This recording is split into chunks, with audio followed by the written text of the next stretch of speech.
Welcome to the Living Verses podcast, where we explore the timeless wisdom of the Bible and its relevance to our modern lives. In this episode, we are diving into Isaiah chapter 42, verse 3, a powerful verse that speaks of compassion, justice, and hope. Join us as we unpack the historical context of these words, its significance within the book of Isaiah, and how it continues to guide us in today's world. We will explore practical ways to apply its messages, supporting the vulnerable, pursuing justice with patience, and finding hope even in difficult times. We'll also reflect on how this verse can strengthen our faith and inspire us to live with kindness and compassion. Whether you are seeking guidance, inspiration, or a deeper connection to the Bible, this episode has something for you. Let's dive in and discover how Isaiah chapter 42 verse 3 can transform our lives today. Isaiah chapter 42 verse 3. A bruised reed he will not break, a smoldering wick he will not snuff out. In faithfulness he will bring forth justice. Isaiah is a part of a passage known as one of the servant songs, a series of poetic descriptions in the book of Isaiah that portrays a servant of the Lord tasked with bringing justice and salvation.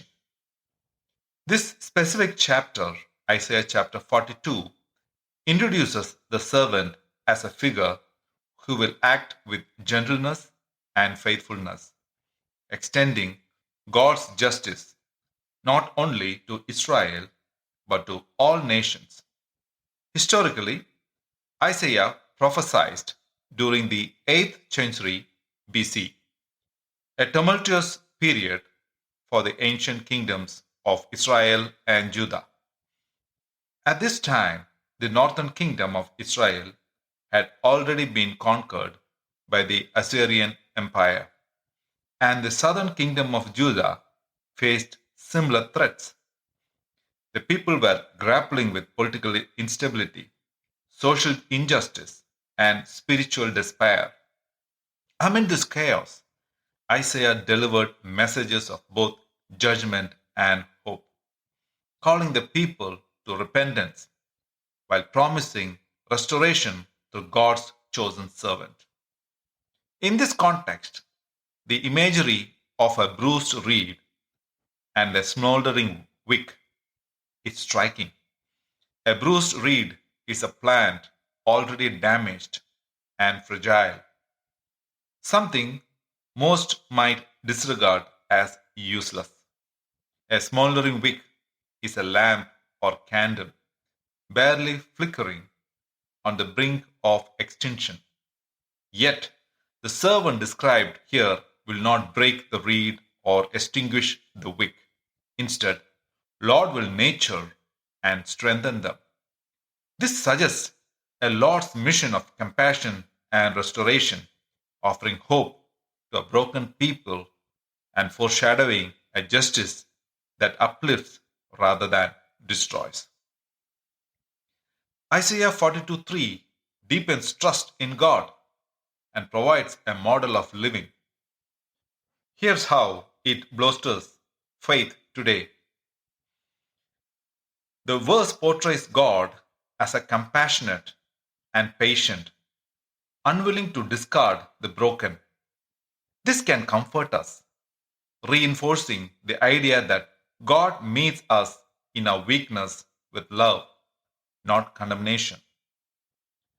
Jesus, who exemplified gentleness, caring for the sick, the poor, and the outcast, for believers, it's a call to emulate this behavior, strengthening faith through action. In a world rife with injustice, war, inequality, sufferings, this verse reassures believers that God's justice will prevail, but it may unfold through restoration rather than destruction. It encourages patience and hope in God's timing and methods. When facing personal trials or global crisis, this verse can inspire prayer and trust that God is working to heal and restore, even when the process isn't immediately visible. In the New Testament, we see the healing of a demon possessed man in Mark chapter 5, verse 1 to 20. In the region of the Gerasenes, Jesus encounters a man tormented by a legion of demons. He is broken in every sense, living among tombs, screaming, cutting himself, and so violent that no one could restrain him. The community had given up on him, and he was utterly isolated. When Jesus approaches, the demons recognize his authority and beg to be cast out. Jesus commands them to leave, sending them into a herd of pigs, which rushes into the sea. The man is instantly restored, sitting calmly, clothed, and in his right mind. The town people are stunned, and the man begs to follow Jesus. Instead, Jesus tells him, "Go home to your own people and tell them how much the Lord has done for you and how he has had mercy on you." This man's soul is freed from torment and he is given purpose, becoming a living testimony of God's power. From a place of chaos and despair, he is restored to community and meaning. This incident in the Bible shows Jesus meeting people at their lowest, shamed or shattered, and lifting them up with mercy, healing, and a renewed sense of worth. These encounters highlights his ability to restore not just bodies but souls, offering hope where there was none. Throughout history, God has been uplifting the weak and pursuing justice with gentleness. Let's hear a story of how God uplifted a person out of despair and used her for his divine purpose. Clarinda was a remarkable figure in the history of Christianity in Tamil Nadu, India. Born as Kokila around 1746 into a Hindu family, was raised by her grandfather in Tirunelveli and received a good education from her time early. Kokila journey to Christianity began with a dramatic turning point.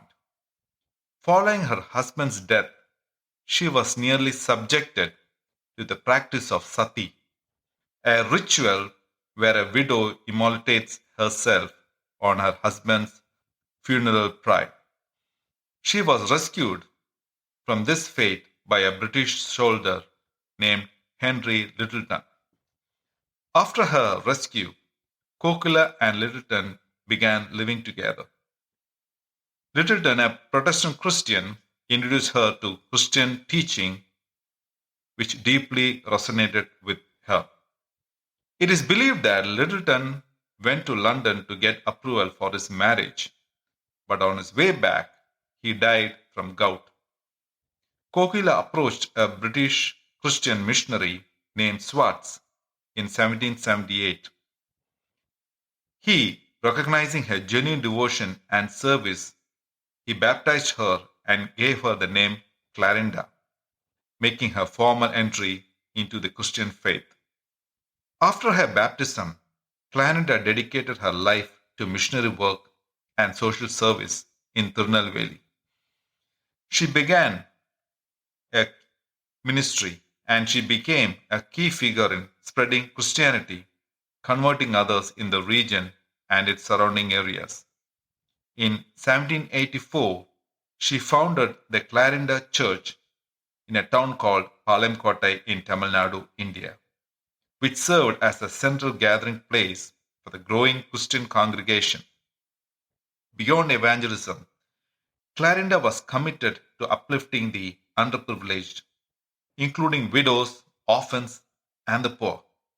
She championed the education and empowerment of women, a progressive cause at the time. Her efforts also fostered dialogue between the Hindu and Christian communities, emphasizing ethical value to improve women's life and bridge cultural divides. An act of kindness by Littleton changed the life of Clarinda. God touched Clarinda's life and lifted her up of despair and restored her with his justice. The message of Isaiah 42:3 resonates deeply in our modern world, where struggles, personal, societal, and global, are all too common. In a society that often values strength, productivity, and success, this verse challenges us to care for those who are struggling, whether they are battling mental health issues, financial hardships, or personal setbacks. Instead of dismissing the bruised reed around us, we are encouraged to offer support and kindness. For individuals feeling like a smoldering wick, barely holding on, this verse offers assurance that even in your weakest moments, there is potential for renewal. It inspires resilience and encourages us not to give up on ourselves or others. In practical terms, this might look like listening to a friend in distress, volunteering to help the marginalized, or simply choosing gentleness over judgment in daily interactions. Isaiah 42:3, spoken in a time of turmoil for ancient Israel, carries a timeless message of hope, compassion, and gentle justice. It urges us today to support the vulnerable, pursue fairness and patience, and hold on to hope in dark times. For the people of faith, it reinforces trust in a compassionate God and inspires a life of service. God bless you all. Dear friends, thank you for joining us on this journey of faith and reflection. As we wrap up today's episode, let's carry the light of Christ with us in our hearts, sharing His love and grace with everyone we encounter. Remember, His presence is always with us, guiding and strengthening us through every challenge. May you find peace and joy in His promises, and may your life be a testament to His boundless love. If you enjoyed today's episode, please like, share, and subscribe to our podcast. Your support helps us to reach more people with a message of hope and love. Until next time, stay blessed and keep shining His light.